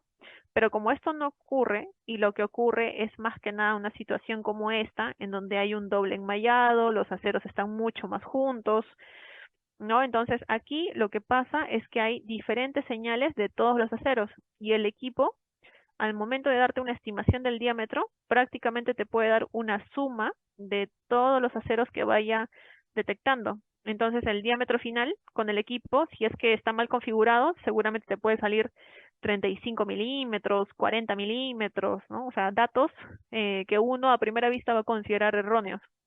Y lo primero que va a hacer es echarle la culpa al equipo, ¿no? Que el equipo no funciona, que el equipo está descalibrado, que el equipo está fallado de fábrica. Pero lo que pasa es que no es eso, sino que es una mala configuración del equipo. Entonces, lo que se hace es colocar los espaciamientos que se encuentran en el elemento para el enmayado de la parte 1 y el enmayado 2, ¿no? Tanto de las varillas longitudinales como de los estribos se coloca dentro de la configuración del equipo y así el equipo genera un algoritmo de inteligencia artificial y hace que vaya discriminando las varillas que se encuentran cerca de la varilla que se está evaluando. Entonces así te va a dar un diámetro estimado mucho más cercano a lo que se tiene realmente. Los equipos también más avanzados en cuanto a escáneres, como este por ejemplo, PM8000, hay algunos que tienen ruedas, otros que no tienen ruedas. También se van a conectar a una tableta, tienen un aplicativo que se va a ir visualizando toda la información de intensidad de señal, varillas detectadas, recubrimientos detectados, mapas de calor según el recubrimiento y también el mismo enmallado de acero lo va a proyectar mediante realidad aumentada. Ahora ya yendo al ensayo de medición de potenciales de corrosión, usualmente lo que se hace es que se tiene una capa protectora, ¿no?, entre el concreto y el acero de refuerzo. Esta capa se va a ir descomponiendo conforme vayan entrando dióxido de carbono, cloruro, sulfatos, más aún si hay estructuras que se encuentran en ambiente marino, esta degradación de la capa protectora va a ser mucho más rápido. Entonces, cuando ya ocurre la desaparición de esa capa protectora, ahí ya empieza a haber un intercambio de electrones. Hay una parte que se convierte en el ánodo, en donde va liberando cada vez más electrones, y una parte que se convierte en el cátodo, ¿no? Entonces, cuando ya hay esta diferencia de potenciales dentro del acero, aquí es cuando ya se puede utilizar el método de potencial de corrosión mediante media celda, ¿no? Así es que el nombre del método, media celda. Lo que el método de media celda te indica es que tú vas a utilizar primero un electrodo de referencia. Este electrodo de referencia puede ser de sulfato de cobre o de plata. Se va a hacer una conexión eléctrica con el enmallado, con el acero de refuerzo de la placa. O sea, en toda la placa detectas el acero de refuerzo, ubicas uno de los aceros y vas a hacer una perforación hasta llegar al acero. Lo descubres y ahí vas a hacer la conexión eléctrica con el equipo mediante un gancho tipo cocodrilo, lo que hace que el equipo se convierta en un voltímetro de alta impedancia. Entonces el equipo, mediante este electrodo de sulfato de cobre, lo vamos a ir apoyando en diferentes puntos del acero de refuerzo del elemento y me va a ir midiendo potenciales que van a ser negativos en milivoltios. Las zonas más negativas vienen a ser los ánodos, y mientras más se acerque el electrodo a la parte del acero de refuerzo, más negativo va a ser el valor. Por eso que va a ser necesario antes detectar el acero y también mapear cómo están los recubrimientos, porque los recubrimientos tienen que ser más o menos similares para que no hayan muchas diferencias en las mediciones de los potenciales de corrosión. Si es que hay una zona en donde el recubrimiento es muy diferente, entonces ahí va a haber una baja en la medición del potencial y se va a tener que hacer una corrección. Pero si todos los recubrimientos son similares, entonces no se tiene ningún problema y se va a poder utilizar con normalidad el electrodo. Se tienen diferentes tipos de electrodo. Hay un electrodo que es tipo barra, que te va a permitir poder mapear 50 metros cuadrados por hora. El electrodo de una rueda, o se puede ver aquí, que te va a poder permitir mapear 450 metros cuadrados por hora, y si ya quieres máxima productividad, hay un electrodo de 4 ruedas que puedes mapear 1800 metros cuadrados por hora. Entonces, si tienes que hacer el mapeo del potencial de corrosión en un edificio multifamiliar o de oficinas o en centros comerciales en donde hay una gran cantidad de metros cuadrados, definitivamente va a salir mucho más rentable el poder utilizar un electrodo de 4 ruedas. Aquí, por ejemplo, hay la aplicación del Profometer Corrosion en esta placa. Esta placa ya tenía el acero descubierto, entonces ya no se necesitaba hacer el agujero de inspección, sino simplemente se hizo la conexión por fuera, por arriba, para poder tener este ejemplo práctico. Luego se hizo la medición en puntos con el electrodo. Previamente se hizo una grilla con el escáner de acero para ubicar los aceros y todo en ambas direcciones. Y ya después se hizo punto por punto con electrodo de barra la medición de los potenciales. Aquí se ven los valores negativos, los que son mucho más negativos todavía, como menos 410, y según este rango de valores van a ir generándose también otro mapa de calor con coloraciones, en donde las zonas más rojas son las zonas con mayor potencial de corrosión, ¿no?, con valores más negativos. Y ya valores positivos pueden ser con coloraciones azules o moradas, como en este caso. Para esto las estructuras también tienen que estar un poco humedecidas para que haya justamente movimiento iónico y pueda ser mucho más fácil la lectura del potencial de corrosión, a diferencia de si la estructura está muy seca. Así es como se ven los resultados en el equipo, en el software. Se tiene prácticamente un cuadro con una gran cantidad de información, con diferentes potenciales negativos en milivoltios. También puede ser gráficos estadísticos en el que te van mostrando el máximo, el mínimo, el promedio, la desviación estándar. Y también te puedes guiar justamente en el análisis de los resultados del RILEM. El RILEM TC 154, el RILEM justamente viene a ser la Unión Internacional de Laboratorios Expertos en Materiales, Sistemas y Estructuras de Construcción. Ellos te recomiendan diferentes rangos de velocidades de potencial de corrosión. Entonces aquí tú puedes identificar si es que el concreto viene a ser un concreto seco, sin carbonato, o un concreto seco carbonatado, o un concreto húmedo, sin cloruros o con cloruros, dependiendo del valor de milivoltios que te ha salido, ¿no? De igual forma, este ensayo también se basa en una normativa, es el ASTM C 876, y aquí te va indicando también rangos de los potenciales en milivoltios. Si, por ejemplo, tienes un resultado más positivo que menos 200, eso indica que tienes un 10% de probabilidad de corrosión. Si vas con valores de menos 350 a menos 200, estás en el rango de incertidumbre. Si estás con valores más negativos a menos 500, estás en justamente una zona que presenta corrosión severa, ¿no? Entonces, tienes diferentes rangos que te van a indicar también en qué estado se encuentra esa zona en el elemento de concreto. Entrando al último ensayo ya, aquí tenemos el ensayo de medición de resistividad. Este es el equipo.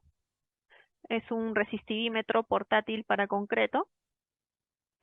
Y este equipo se basa en el principio de medición de Wenner. Este principio físico te indica que el equipo va a tener 4 puntas de medición que van a estar en contacto con el material. Las 2 puntas más externas van a emitir corriente justamente a los poros que se encuentran en el concreto, que van a estar llenos de solución líquida, de agua, porque antes se tiene que humedecer la estructura. Y después las 2 puntas interiores van a medir justamente la diferencia que hay en la transmisión de la corriente de un punto a otro, ¿no? Entonces, eso es justamente la resistividad que nos va a dar resultados en kiloohmio por centímetros. La resistividad es bastante importante de medir porque es justamente la resistencia que tiene el material, en este caso concreto, al movimiento de iones dentro de los espacios presentes en la estructura. Entonces, si por ejemplo tiene una baja resistividad eléctrica el material, quiere decir que es poco resistente al movimiento iónico. Eso quiere decir que tiene una alta conductividad. Si tiene una alta conductividad eléctrica, va a permitir que se dé una mayor velocidad también en la difusión de los cloruros y los sulfatos. Si permite una velocidad alta, eso quiere decir que hay espacio para que justamente ese movimiento iónico se dé. Entonces quiere decir que el concreto es altamente poroso y que también hay bastantes interconexiones entre los poros presentes. Si hay alta porosidad en el concreto, quiere decir también que hay alta permeabilidad, que el concreto es sumamente permeable. Si es bastante permeable, entonces la probabilidad de corrosión también va a ser alta. Por ende, esa estructura va a tener una durabilidad pobre. Entonces, así es como se pueden justamente relacionar todos los factores del concreto. Este es el equipo, el resistivímetro. Hay 2 tipos de resistivímetro. Uno que tiene las puntas o las sondas justamente espaciadas 50 milímetros y otro que los tiene espaciados 38 milímetros. La forma de utilizar este equipo es también antes poder escanear el acero de refuerzo, ubicarlo, poder hacer una grilla y en las zonas que están fuera del acero de refuerzo, ahí tenemos que colocar el resistivímetro. Se puede colocar de esta forma diagonal, se puede colocar también de esta forma, siempre y cuando el acero pase por en medio de las ondas, para poder hacer una medición correcta, porque si lo colocamos justamente encima del acero va a pasar algo similar como lo que pasa con el esclerómetro, que nos va a dar resultados poco fiables, porque va a ser la conducción a través del acero y el acero conduce justamente rápido, entonces me va a botar una resistividad muy alta, ¿no? Que no va a representar el concreto. Este ensayo de igual forma también está en el RILEM TC 154, que son técnicas electroquímicas para la medición de corrosión metálica. Hay diferentes configuraciones del equipo. Puede haber un resistivímetro padrón, que es este de aquí, que es el que se utiliza directamente en las estructuras de concreto para evaluar la resistividad superficial. Antes tiene que estar el concreto también humedecido.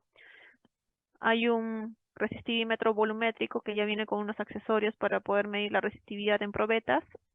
Y hay un resistivímetro geométrico que te permite justamente modificar el espaciamiento entre las ondas, que ya es más que nada para laboratorios en universidades, para proyectos de investigación. También se tienen algunas recomendaciones, por ejemplo, cuando todavía la corrosión no se ha dado en las estructuras, entonces podemos tener términos de probabilidad de corrosión. Si, por ejemplo, la resistividad medida me sale mayor o igual a 100 kiloohmios por centímetro cuadrado, es altamente resistente. Entonces, eso quiere decir que el riesgo de corrosión es insignificante. Si, por el contrario, me salen resultados menor o igual a 10 kiloohmios por centímetro, eso quiere decir que no resiste, entonces hay un alto riesgo de corrosión o de presencia de corrosión.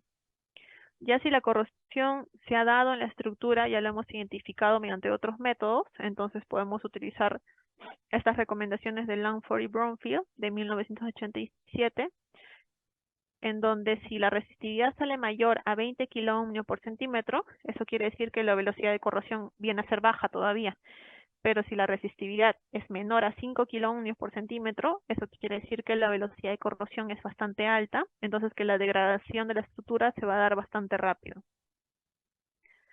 Algunas aplicaciones del resistivímetro o el Resipod, como se llama este equipo, es también para poder conocer la tasa de corrosión, para poder hacer una correlación con la permeabilidad de cloruros, porque hay ensayos de permeabilidad de cloruros que duran como 28 días. Entonces, con este ensayo es mucho más rápido poder hacer una estimación. También se puede verificar en sitio la eficiencia del curado, se puede estimar la probabilidad de corrosión en conjunto con el Profometer Corrosion, se puede determinar las zonas en donde se va a colocar sistemas de protección catódica, se pueden identificar zonas secas o mojadas en la estructura, se puede también ver variaciones en la relación agua-cemento y se puede identificar zonas más susceptibles a la penetración de cloruros justamente, ¿no? Entonces ya para finalizar, lo que más o menos se ha querido reflejar con esta presentación es que nosotros tenemos a disposición diferentes sensores, tecnologías para poder hacer estas inspecciones y poder obtener y colectar una gran cantidad de datos, de información, ¿no? De forma no invasiva o semidestructiva, también en conjunto y de forma complementaria con otros ensayos destructivos, ¿no? Y aparte que estos equipos, que viene a ser el hardware, van a ir en conjunto con software, con dispositivos y programas inteligentes. Ya se van a utilizar algoritmos, realidad aumentada, inteligencia artificial, van a hacer conexiones vía Bluetooth, vía Wi-Fi, y vamos a poder también tener un eficiente flujo de trabajo para poder analizar la información en campo.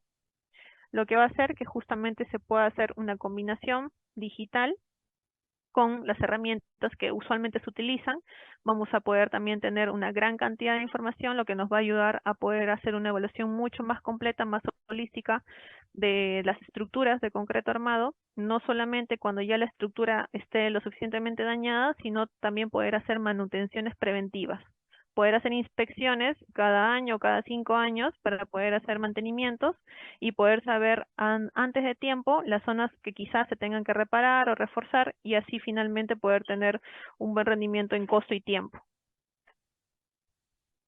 Entonces ya finalmente, después de haberles comentado todo esto, quisiera saber qué piensan de los ensayos no destructivos, si les pareció útil, si es que se deberían utilizar en conjunto con otros ensayos. Y eso sería mi presentación por ahora. Estoy atenta a si tienen algunas consultas o preguntas.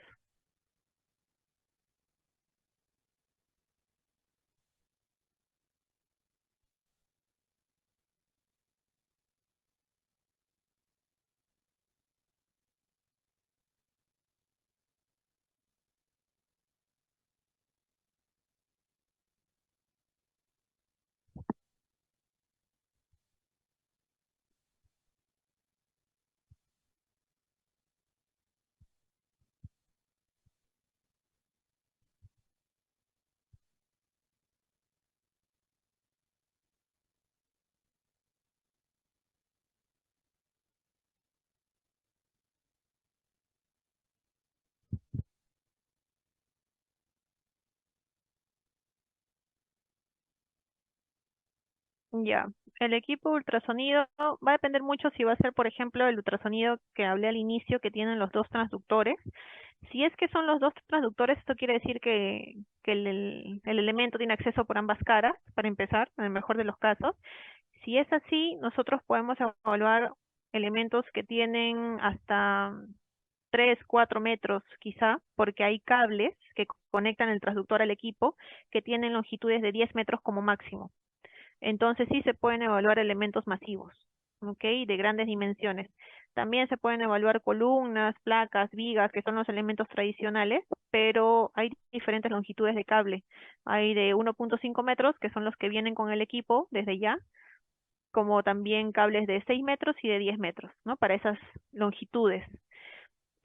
Por ejemplo, una vez tuve también un servicio de evaluación con unos elementos de concreto que eran unos capiteles que soportaban unos aisladores. Y para eso estos capiteles pues tenían como dos metros, 2 por 2. Entonces ahí necesitaba poder utilizar unos cables mucho más largos, ¿no? Si es que es el equipo tomográfico, entonces ese equipo, como solamente necesita acceso por una cara, para poder obtener esos resultados, podíamos ingresar hasta 2 metros como máximo de profundidad con el Pundit Phase Array.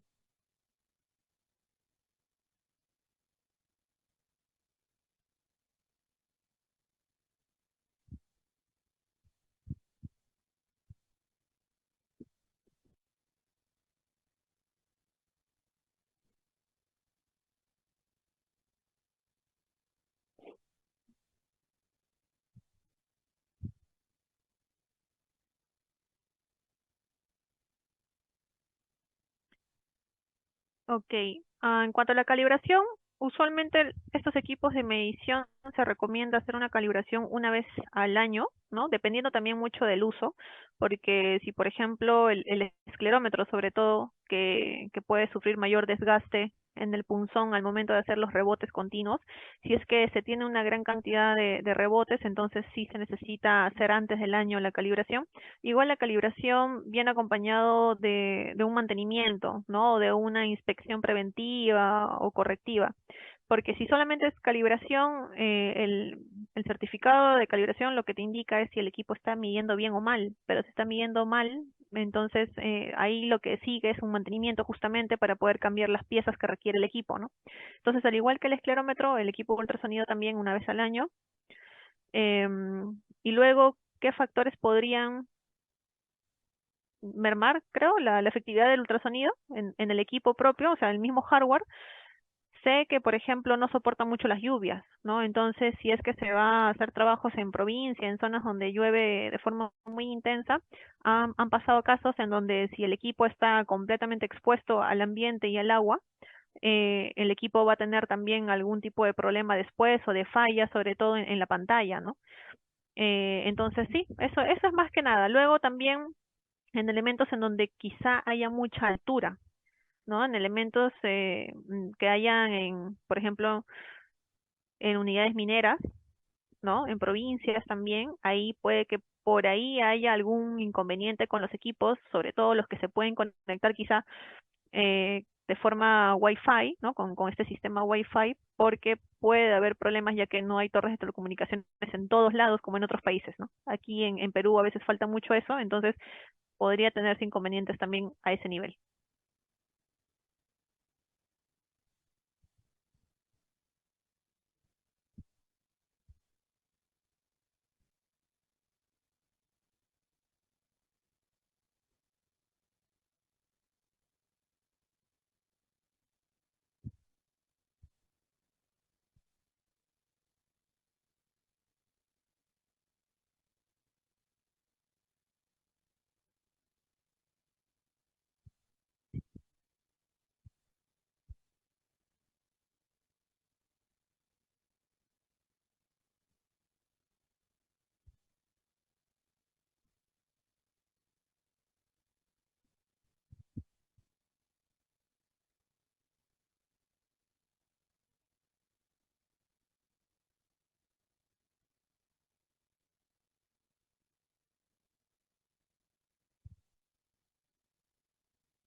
Sí, es tal cual como tú indicas. A veces la falta de información que los propios clientes tienen con los ingenieros es crucial justamente para esto y es lo que conlleva a poder cometer también estos errores, ¿no? O malas interpretaciones de las normativas.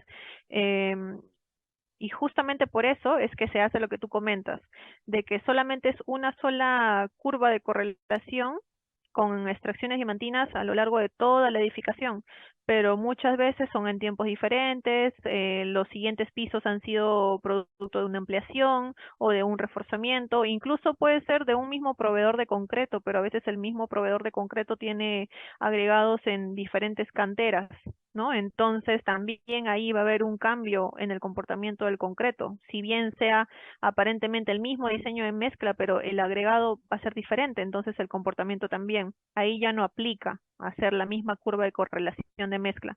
Hay que tener bastante cuidado con estas correlaciones. Es, digamos, una evaluación que se tiene que hacer con mucho detalle, con pinzas y también explicarle bien al cliente final cuáles son las limitaciones de estos ensayos no invasivos y qué es lo que puede repercutir finalmente y dejarlo en claro en los informes, ¿no? Que voy a tener con este método no destructivo tanto y tanto por ciento de margen de error, que puede ser un 20, un 30%, si es que lo combino con este otro ensayo no destructivo, ese margen de error puede disminuir un poco, pero igual, o sea, cada correlación tiene que ser para un diseño de mezcla. Esa correlación no la puedo utilizar para otro proyecto ya, y mucho menos si es un proyecto en Lima, en provincia, si es un proyecto en la selva, por ejemplo, ahí a veces hasta ni siquiera agregado grueso usan, sino solamente agregado fino. Entonces ahí no hay forma que yo utilice las mismas curvas de correlación. Esto es independiente para cada diseño, ¿no? Como bien dijiste, Luis.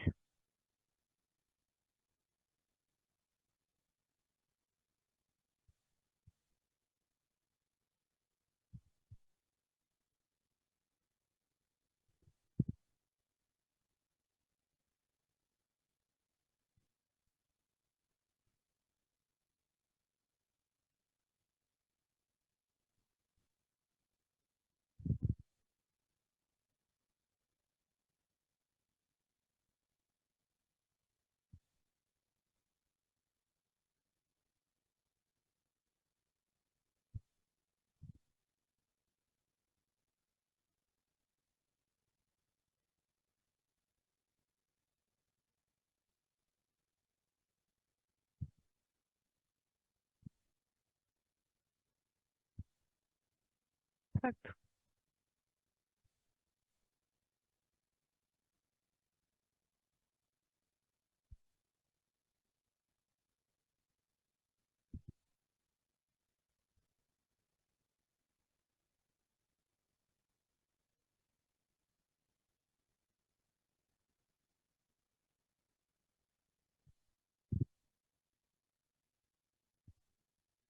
Muchas gracias, Luis.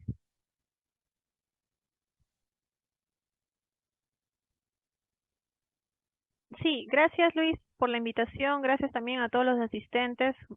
Seguramente ya nos estamos viendo en una siguiente oportunidad. Si es que están interesados en conocer un poco más sobre estas tecnologías, si es que tienen algún proyecto en el cual requieren de utilizar alguna de ellas, no duden en poder contactarse también conmigo. Ahí están mis datos para la futura adquisición quizá de alguno de ellos. Yo estoy segura que estos equipos se van a seguir utilizando e implementando cada vez más. Solamente hay que conocerlos bien, analizar mucho la información que hay a disposición que ahora tenemos en Internet sobre cada uno de estos ensayos, capacitarnos también bastante, constantemente, ir a cursos, a charlas sobre este tipo de innovaciones con tecnologías, porque eso nos enriquece bastante como profesionales para poder utilizarlo en bien del desarrollo de proyectos. Y eso, muchas gracias, Luis. Nos estamos viendo seguramente en otra charla.